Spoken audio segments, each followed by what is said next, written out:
Podeis assentar, queridos irmãos. Eu peço para que você, assentado como está, reverente à palavra de Deus, abra a palavra do Senhor no livro de Lucas, capítulo 15, versículos 11 até o 24. Um texto bem conhecido de todos nós, um texto que até as crianças que estão no culto infantil, ou não agora, mas durante o tempo em que estão no culto infantil ou na escola dominical, alguns sabem muito bem essa história. A história do filho pródigo. Mas eu quero tirar deste texto o seguinte desafio: 2021, um ano de recomeços. Repita comigo: 2021, ano de recomeços. Diz assim o texto: continuou, certo homem tinha 2 filhos. O mais moço deles disse ao pai: Pai, dá-me a parte dos bens que me cabe. E ele lhes repartiu os haveres. Passados não muitos dias, o filho mais moço, ajuntando tudo que era seu, partiu para a terra distante e lá dissipou todos os bens, vivendo dissolutamente. Depois de ter consumido tudo, sobreveio àquele país uma grande fome, e ele começou a passar necessidade. Então ele foi e se agregou a um dos cidadãos daquela terra, e este o mandou para os seus campos a guardar os porcos. Ali desejava fartar-se das alfarrobas que os porcos comiam, mas ninguém lhe dava nada. Então, caindo em si, disse: quantos trabalhadores do meu pai têm pão com fartura, e eu aqui morro de fome? Levantar-me-ei e irei ter com meu pai, e lhe direi: Pai, pequei contra ti, ou melhor, pequei contra o céu e diante de ti, e já não sou digno de ser chamado teu filho. Trata-me como um dos teus trabalhadores. E levantando-se foi para o seu pai. Vinha ele ainda ao longe, quando seu pai o avistou, e compadecido dele, correndo o abraçou e beijou. E o filho lhe disse: Pai, pequei contra o céu e diante de ti. Já não sou digno de ser chamado teu filho. O pai, porém, disse aos seus servos: trazei depressa a melhor roupa, vestiu, pondo-lhe um anel no dedo e sandálias nos pés. Trazei também e matai o bezerro, o novilho cevado. Comamos e regozijemo-nos, porque este meu filho estava morto e reviveu, estava perdido e foi achado, e começaram a regozijar-se. Senhor Deus, nós pedimos que a tua palavra lida e que será anunciada, pregada, venha trazer desafio para as nossas vidas. Venha trazer, ó Deus, desafio para este ano, como crentes, como servos teus. Sejamos, ó Pai, desafiados pela tua palavra, para que este ano seja um ano de recomeço em muitas áreas, inclusive e principalmente na vida espiritual, na vida com Deus. Que assim seja em nome de Jesus. Amém. Talvez um dos conceitos mais pertinentes para esse início de ano é recomeço.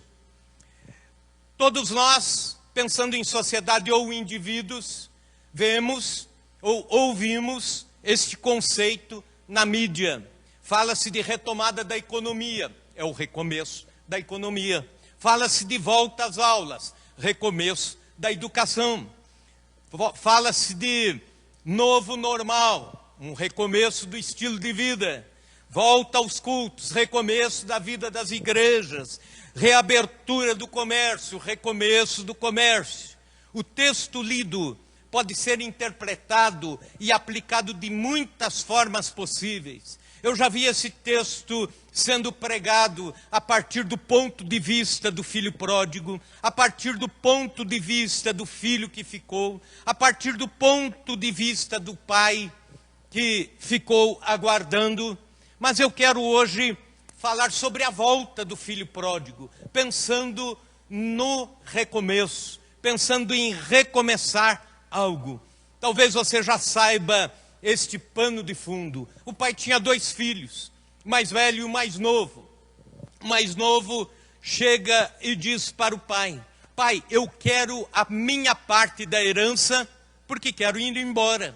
Não quero mais ficar nessa vida pacata de fazenda, nesta vida ruralista. Eu quero ir curtir a minha vida numa cidade grande, num país distante. Ele estava, na verdade, dizendo o seguinte: pai, na verdade eu queria que você morresse, porque aí eu teria a minha parte na herança. Mas como você não morre, então eu quero a herança. Você pode me dar? Pedir a herança em vida é algo incabível nos nossos dias, correto? É como que se você estivesse torcendo para que aquele que tem a herança, aquele que conquistou a parte que está nas suas mãos, passe logo para você. É a mesma coisa que dizer: os bens que você tem, pai ou mãe, valem mais do que você. Seria mais ou menos essa mensagem. Mas neste tempo era pior ainda. Era um insulto tal que a sociedade classificava como crime passivo de morte por apedrejamento. Este filho, a partir do momento de pedir a herança, ele já estava cometendo um crime contra o pai, contra a família, e a sociedade podia julgar e apedrejá-lo. Numa circunstância assim, o pai tinha 2 opções. Ou o pai denunciava o filho para que o filho fosse morto a partir da ideia que ele estava desonrando o pai, pedindo a herança, ou então o pai assumia a vergonha e a desonra e dava a herança para o filho e não falava nada. Em nome do amor, em nome da graça, Deus abre mão do que nós achamos que seria o direito dele para simplesmente não perder filhos que ele sabe que um dia vão voltar, vão fazer o caminho da volta, o caminho dos recomeços. Deus é assim como este pai. Ele dá a parte da herança, mesmo sabendo que o filho não vai cuidar bem e vai dissipar. E foi isso que aconteceu.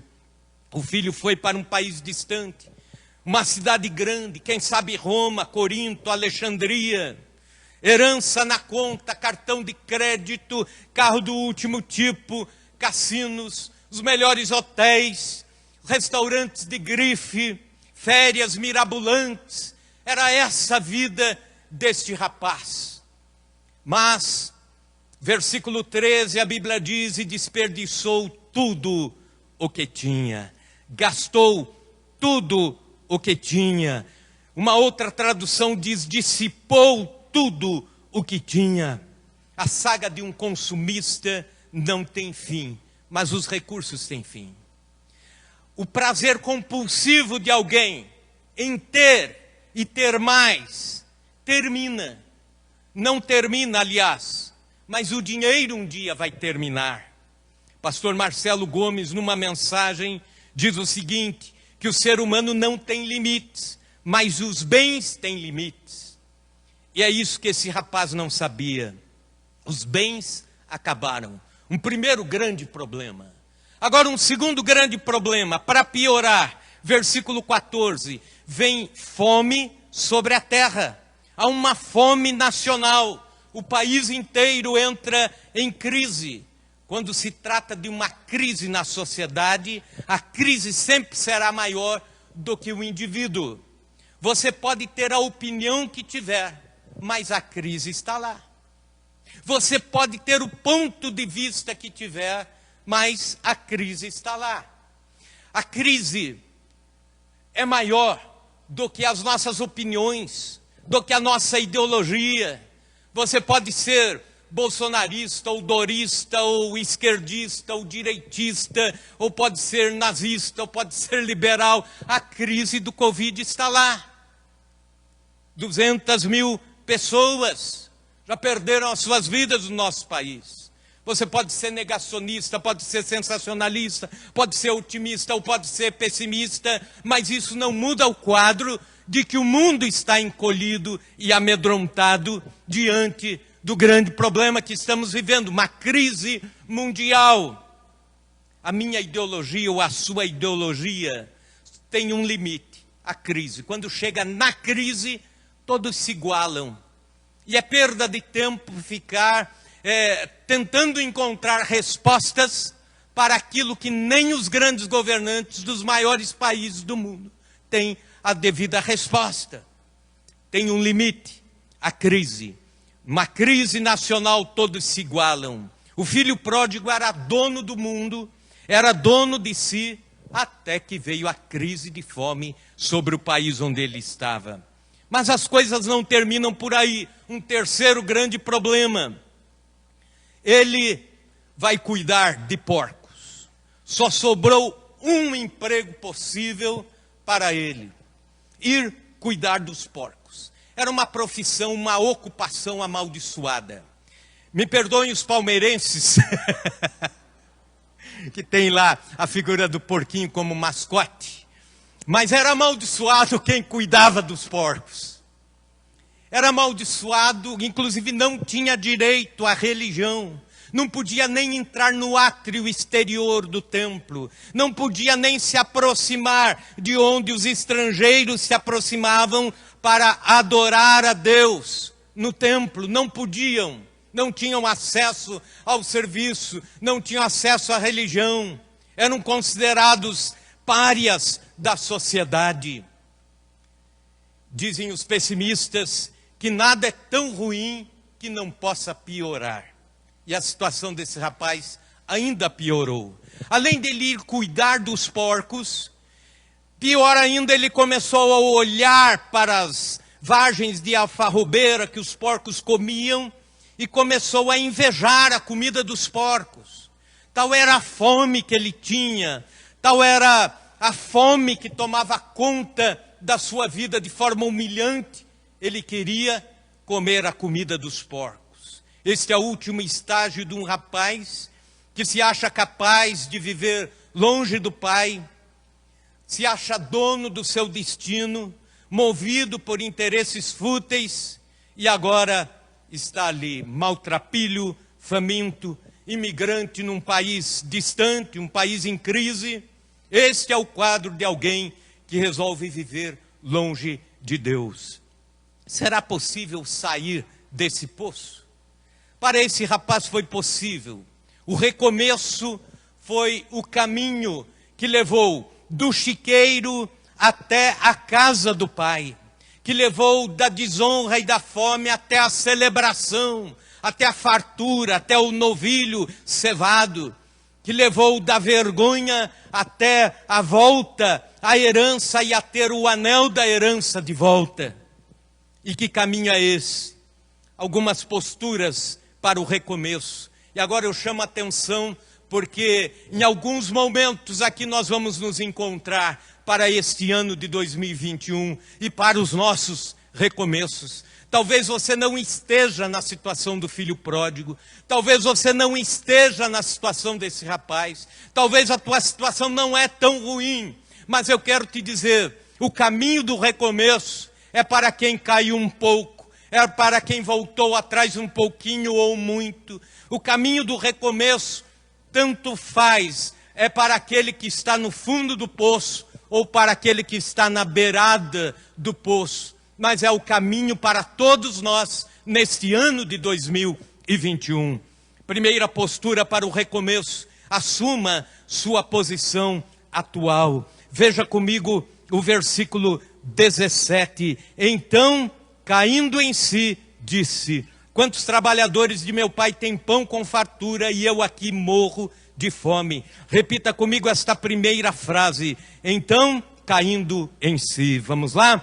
Então, caindo em si. Até o momento, a mente deste rapaz vivia de uma fantasia. Até este momento, dos porcos e da fome, ele estava vivendo ainda uma fantasia. Sabe qual é a diferença entre sonho e fantasia. Fantasia é você estar com a cabeça onde gostaria de estar com os pés onde não gostaria de estar e estar com os olhos cegados. E o que é sonho? É você estar com a cabeça e os pés realmente onde está e com os olhos voltados para onde deseja ir. Os sonhos são legítimos. Acontece que muitos confundem sonho com fantasia. Em 2021, muitos vão sonhar legitimamente, vão idealizar, muitos vão pensar, refletir com os pés no chão, mas muitos irão fantasiar. A arrogância impede que muitos caiam em si. Era o caso desse rapaz. Ele já estava numa situação onde, bem antes, ele poderia ter voltado atrás. Bem antes, quando ele dissipou os bens, ele poderia ter caído em si. Mas chega no final do poço para cair em si. É mais ou menos como o alcoolista, que diz assim: quando eu quiser eu paro, mas nunca para, e vai ser pior. É como o homem violento, que diz: quando eu quiser eu me controlo, mas nunca se controla e vai sempre piorando. Só um recomeço, assumir a condição em que está. Dizer assim: este sou eu, esta é a minha posição, esta é a minha condição hoje. E aí existe o caminho, o primeiro passo para o recomeço. Um psicólogo do passado chamado Maslow diz o seguinte: eu posso me sentir culpado a respeito do passado, apreensivo com relação ao futuro, mas só posso administrar o presente. Nós devemos olhar o presente, onde estamos, sem nenhuma fantasia cair em nós mesmos e olhar para onde nós queremos ir. Um pastor, Isaías Querino, que é pastor, escritor, diretor de um seminário, escreveu o seguinte: cair em si é a mais honrosa queda que alguém pode sofrer. É a única queda que não te derruba, mas que te ergue. Onde eu estou? Qual é a minha condição hoje, dia 10 de janeiro? Então, é daqui que eu preciso recomeçar. Aleluia. Segunda postura para um recomeço: planeje a trajetória. Versículo 18. Levantar-me-ei. Depois ele diz: irei ter com meu pai. E direi. Ele está pensando exatamente o que ele precisa fazer, o que ele precisa falar. Levantar-me-ei, irei, direi. Ele traça uma sequência do que ele precisa para este recomeço. A pergunta é: quer recomeçar alguma coisa que você perdeu em 2020, que você perdeu neste ano que se passou? Então planeje o recomeço. Por onde começar? Qual será o trajeto? Onde eu preciso chegar? Quais serão os recursos? O que eu preciso? Tem gente que tem consciência de que não está bem na vida espiritualmente, sabe que precisa voltar para a casa do Pai, sabe que precisa estar perto de Deus, mas não se mexe nesta direção, não planeja uma vida com Deus, não planeja melhorar na vida de oração, na vida de busca, na vida de comunhão com Deus. Quer ser um melhor profissional nesse ano? Quem sabe reaver algumas coisas perdidas na vida profissional em 2020. Planeje. Um dos grandes problemas que faz com que o Brasil seja o segundo maior país do mundo em que se abrem empresas. A cada ano abre-se milhares e milhares de pequenas empresas, médias empresas, mas também fecham milhares e milhares de empresas. A cada ano abre e fecha, e faz com que o Brasil seja o país que mais fecha pequenas empresas. Falta de planejamento, segundo dizem os especialistas. Ou então, no ministério, como... Tem gente que diz assim, como eu gostaria de trabalhar para Jesus. Mas então planeje os passos. Tem gente que diz assim, como eu gostaria de pregar a palavra de Deus. Mas isso pode ser apenas uma fantasia, se você não disser para você mesmo o que você precisa começar a fazer. Se você disser assim, como eu gostaria de pregar a palavra de Deus, e para isso eu vou vencer a timidez, e para isso eu vou fazer um pequeno curso de homilética, para isso eu vou começar a ler comentários bíblicos, para isso eu vou começar a assistir outros pregadores, para isso eu vou começar a investir nesta área da minha vida. E isso então é planejamento. É impressionante a história de um menino. Talvez alguns aqui já ouviram no pregar. Pastor Josué Irion, criado lá no interior do Rio Grande do Sul. Ele conta que Deus colocou esse ideal ardente de pregar a palavra de Deus.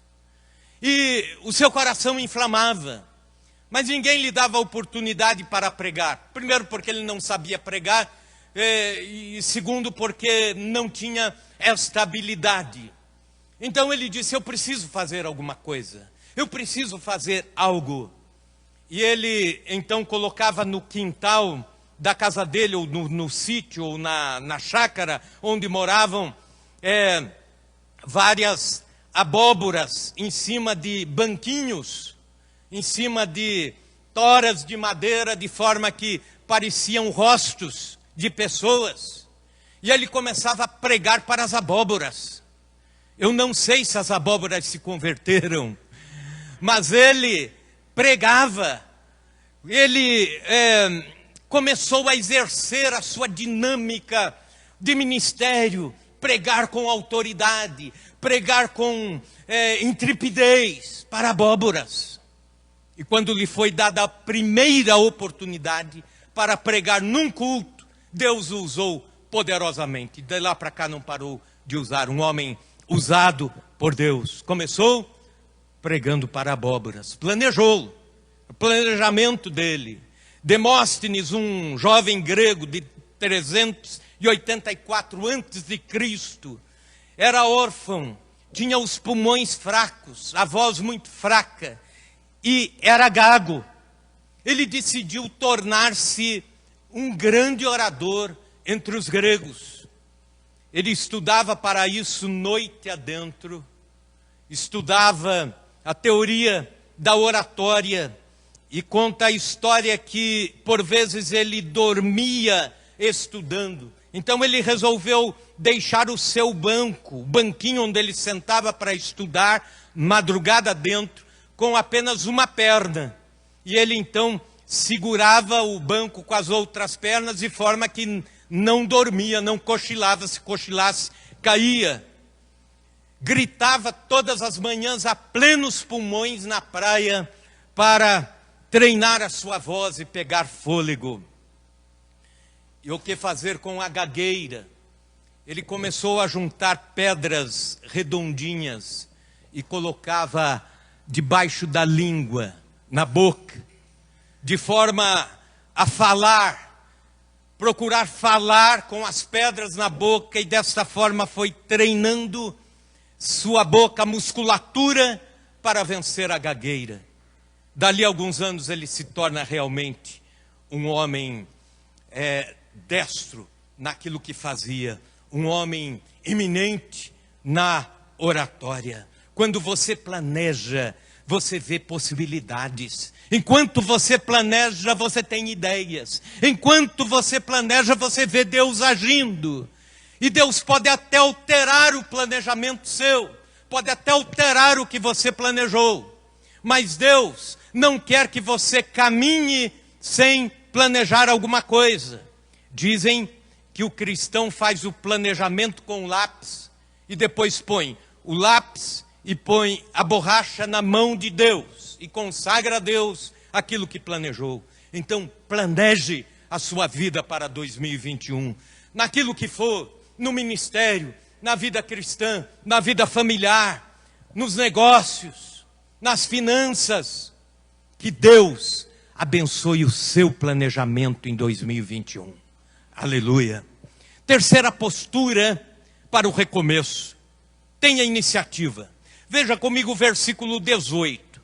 Ele começa dizendo: levantar-me-ei. Futuro, plano. Versículo 20. E levantando-se. Ação. Ele planejou e fez. Iniciativa. Há pessoas que pensam e não agem. Há pessoas que desejam, mas não se levantam para fazer aquilo que desejam. Planejam, mas não fazem.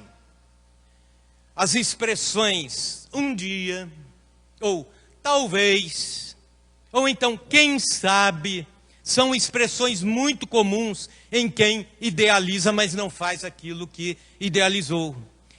Pastor Hernandes Dias Lopes diz o seguinte, que você não é o que sente, você é o que faz. Então, além de planejar e pensar e sonhar e organizar pensamentos, você tem que partir para a prática. Você tem que ir.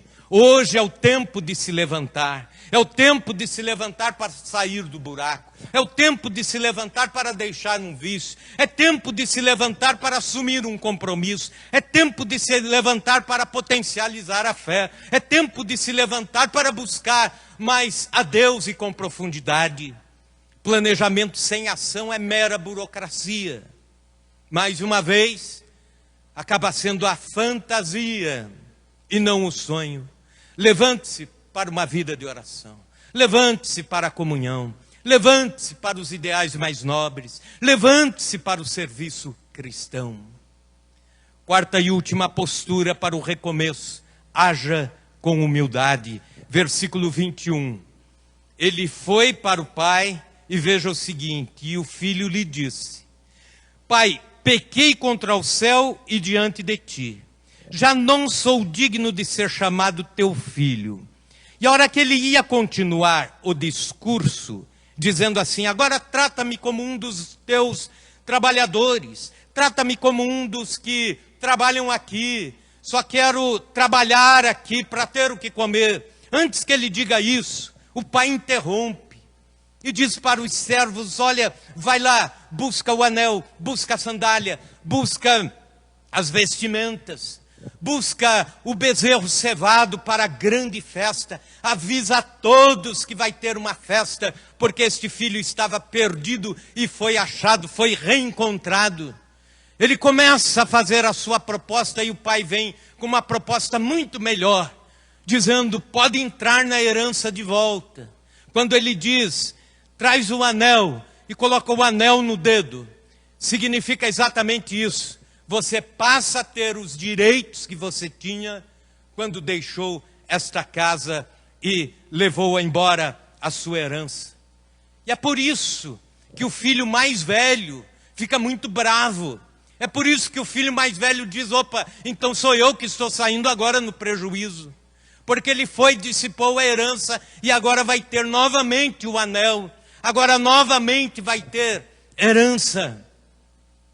Ele agiu com humildade e antes que ele terminasse o seu discurso, o pai disse: eu tenho algo muito melhor para você. Nós precisamos recomeçar com humildade. A queda desse moço começou com orgulho. A restauração começou com a humildade. Alguns não se humilham nem com a perda, nem com o chiqueiro, nem com a fome. Apesar da crise, continuam senhores da razão. Apesar da bancarrota, continuam senhores da verdade. Isso é orgulho. Provérbios 16, 18. A Bíblia diz: a soberba precede a queda, a ruína. E a altivez de espírito, a queda. Jesus disse, Mateus 11, 28 e 29. Vinde a mim todos vós que estáis cansados e sobrecarregados. Aprendei de mim, que sou manso e humilde de coração, e encontrareis descanso para as vossas almas.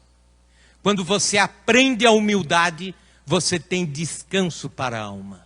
Por inferência, o orgulho pesa a alma.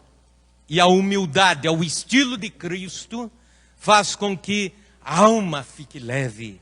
Agostinho de Hipona dizia que orgulho transformou anjos em demônios. E é a humildade que pode transformar homens em anjos. Versículos 22 e 23. O pai, porém, disse aos servos: trazei depressa a melhor roupa, vestiu, ponde-lhe um anel no dedo, sandálias nos pés. Trazei também e matai um novilho cevado, comamos e regozijemo-nos. Porque este meu filho estava morto e reviveu, estava perdido e foi achado. E começaram a regozijar-se. O pai interrompe imediatamente o discurso e diz: vamos celebrar a volta. Talvez você começou o ano de 2020 e foi chegando em março, baixou a cabeça. Alguns emocionalmente, outros profissionalmente. É hora de recomeçar. Eu tenho certeza que em algum momento nós estaremos nesse regozijo e nessa celebração de dizer: Deus nos deu o caminho dos recomeços. Aleluia. O filho pródigo precisou de uma longa trajetória para descobrir a verdadeira felicidade. Alguém, um pregador puritano do passado, disse assim, que o filho era feliz inconscientemente na casa do pai. Depois ele era infeliz inconscientemente num país distante. Depois ele era infeliz conscientemente cuidando de porcos. Por fim, ele era feliz conscientemente de volta à casa do pai. O que ele precisou fazer para isso? É o que nós precisamos fazer para os nossos recomeços. Seja em qual área, assuma a sua posição atual. Planeje a trajetória. Tenha iniciativa. Haja com humildade. Amém. Vamos curvar a cabeça. Vamos ter um momento de oração. Eu gostaria que agora você pense agora em algo que precisa ser recomeçado na sua vida. Algo que precisa ser retomado. Pense em algo que precisa ser reconstruído. Pense em algo que precisa ser refeito.